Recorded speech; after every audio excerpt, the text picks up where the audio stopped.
Hey guys, it's Erin from Medisolve here to review the Outpatient THA TKA PRO-PM, which is required for submission under the CMS OQR program.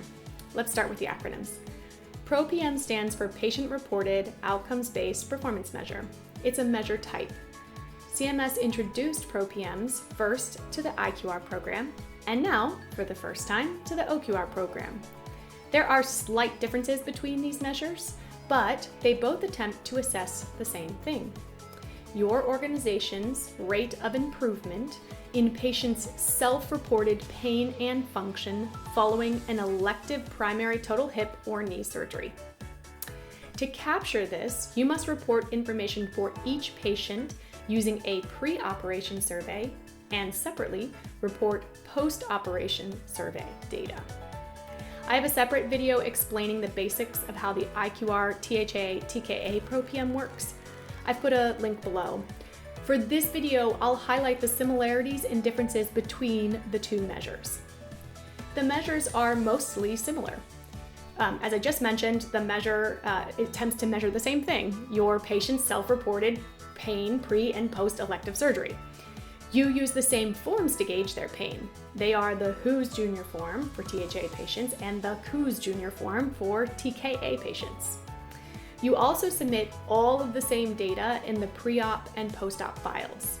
So in addition to the Who's and Who's results, you submit the risk variables, like the use of chronic narcotics data element, the matching variables, like a patient's date of birth, and the PROM-related variables, like the date of PRO data collection. The time frame to collect the pre- and post-op survey data is the same period: 0 to 90 days before the procedure and 300 to 425 days after the procedure. CMS is calculating the measure outcome in the same way.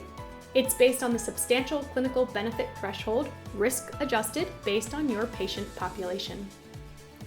And finally, for both measures, you must get a 50% completeness rate, which means 50% of your patients who had a procedure must complete the pre-op survey and the post-op survey, or else you fail your OQR requirements.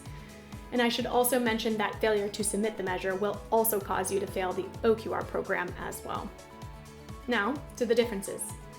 There are two main differences: the cohort of patients and the time frame of measurement.